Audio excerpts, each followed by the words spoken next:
ایک سوال پوچھا گیا کہ ایک شخص خود بھی ظالم ہے، اس کی اولاد بھی ظالم ہے، وہ یوں سمجھیں کہ مختصر طور پر کہ وہ شریعت کی نظر میں وہ فاسق کہلاتے ہیں، یعنی رشوت کا کام کرتے ہیں، دھوکہ دہی کرتے ہیں، لوگوں کے ساتھ زیادتیاں کرتے ہیں۔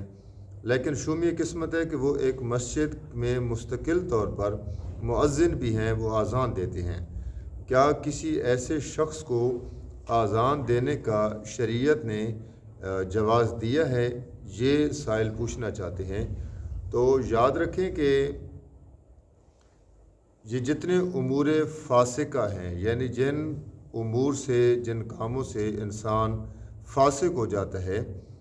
فاسق آدمی کو اذان نہیں دینی چاہیے، بلکہ اس کا اذان دینا یہ مکروہ تحریمی ہے۔ تاہم اتنی بات بھی ضرور ہے کہ اگر کوئی فاسق شخص ہو، ظالم شخص ہو یا گناہوں میں لت پت شخص ہو، اذان کسی مسجد میں دے دے تو نماز پر کوئی اثر نہیں پڑے گا کہ نماز ہی نہیں ہوگی، بلکہ نماز ہو جائے گی۔ تاہم اذان کو دوبارہ لوٹانا، اذان دینا دوبارہ، یہ مستحب عمل ہے۔ اگر شر کا خطرہ ہو تو پھر اس مستحب کو بھی چھوڑ دیا جائے گا، زیادہ شر نہ پھیلایا جائے، بلکہ بس چونکہ اس کی اذان کا تعلق نماز، اس کی اذان کا جو اثر ہے وہ نماز پر نہیں پڑتا، تو اس میں کوئی حرج نہیں ہے۔ تاہم ایسے شخص کو، خود اذان دینے والے کو گناہ ملے گا کہ وہ اذان دے رہا ہے اور اس کا اذان دینا یہ مکروہ تحریمی ہے۔ لہٰذا میں چونکہ سائل نے بڑا عمدہ سوال کیا ہے، تو اس وساطت سے میں اتنا ضرور کہوں گا کہ جو ہمارے مساجد میں مؤذن حضرات ہیں، اذان دینے والے حضرات ہیں، ان کو باشرہ ہونا چاہیے، اور باشرہ کے ساتھ ساتھ با تلفظ بھی ہونا چاہیے۔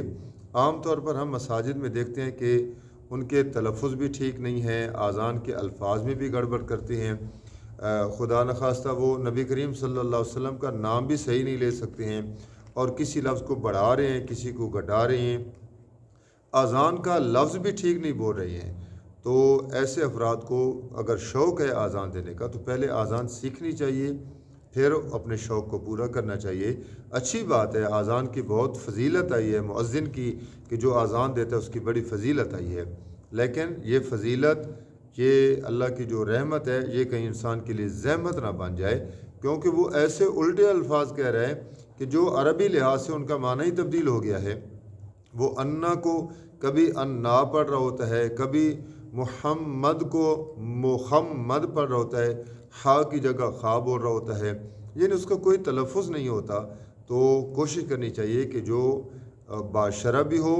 با تلفظ بھی ہو، صاحب صلاحیت ہو، اور سائل کے سوال کے مطابق وہ شریعت کا پابند بھی ہو،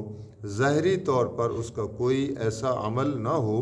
جس کو شریعت فاسق گنے کہ یہ شخص اس عمل کی وجہ سے فاسق ہو گیا ہے، تو ایسے شخص خود اجتناب کریں، چاہے جائے کہ اہل محلہ ان پہ زور دیں کہ فلاں یہ اذان نہیں دے سکتا، فلاں نہیں دے سکتا۔ ایسے افراد کو خود کنارہ کر دینا چاہیے کہ میں چونکہ ایک بہت بڑا عمل کر رہا ہوں، تو اس عمل کے لیے مجھے پہلے اس فریم میں آنا پڑے گا جو شریعت نے مقرر کیا ہے۔ لیکن ہمارے ہاں کوئی سسٹم اور ہی ہے کہ بس جس نے مسجد بنائی ہے، جو مسجد بنانے والوں کا رشتہ دار ہے، یا جو مسجد کی صفائی کرتا ہے، یا جو مسجد میں سب سے پہلے آتا ہے، وہ کہتا ہے کہ بس میں ہی حقدار ہوں، آپ لوگ تو نمازوں پر لیٹ آتے ہیں، میں سب سے پہلے آتا ہوں، صفائی چونکہ میں کرتا ہوں لہٰذا اذان بھی میں دوں گا۔ بلکہ میں ساتھ ساتھ اتنا بھی کہوں گا کہ جو جہاں تک آپ ایک امام کو مقرر کرتے ہیں نماز پڑھانے کے لیے، جمعہ کے لیے، تو ظاہر بات ہے امام کے اندر تو ماشاءاللہ دین کی وجہ سے اس میں بہت ساری خصوصیات ہوتی ہیں، اذان کا، قرآن پڑھنے کا تلفظ ٹھیک ہوتا ہے۔ تو اگر آپ اپنے جیب پر اس کو بھاری نہ سمجھیں تو ایک خوش الحان اور اچھے تلفظ والا ایک مؤذن بھی مقرر کر لیں، تو اس میں کیا حرج ہو جائے گی؟ ایک مقرر کیا جائے، اس کا ایک نائب بنایا جائے، اور اس طریقے سے مساجد کا نظام چلایا جائے، تو اس میں میرا خیال ہے بہت بہتری آئی ہے۔ تاہم سائل نے جو سوال پوچھا ہے اس کا جواب دے دیا گیا ہے کہ ظالم، رشوت خور، اور ایک ہی لفظ میں اگر بولوں تو امور فاسقہ کا مرتکب بندہ آزان نہ دے، اس کا آزان دینا یہ مکروہ تحریمی ہے۔ تاہم اگر وہ آزان دے دے گا تو آزان اس کی دوبارہ لوٹانا، یعنی جو بندہ فاسق نہیں ہے، گناہوں میں لت پت نہیں ہے، وہ آزان دے، اس کا آزان لوٹانا یہ مستحب عمل ہے، اچھا عمل ہے، ضروری نہیں ہے، یاد رکھیے گا۔ تاہم نماز پر اور نمازیوں کی نماز پر اس کا کوئی اثر نہیں پڑتا، کہ چونکہ آزان فاسق بندے نے دی ہے لہذا ان کی نماز ہی نہیں ہوئی ہے، نہیں، بلکہ نماز بلا اعادہ ان کی ہو جائے گی، اسی طرح ہو جائے گی، ٹھیک ہو جائے گی، لیکن آزان کا دوبارہ لوٹانا یہ مستحب ہوگا۔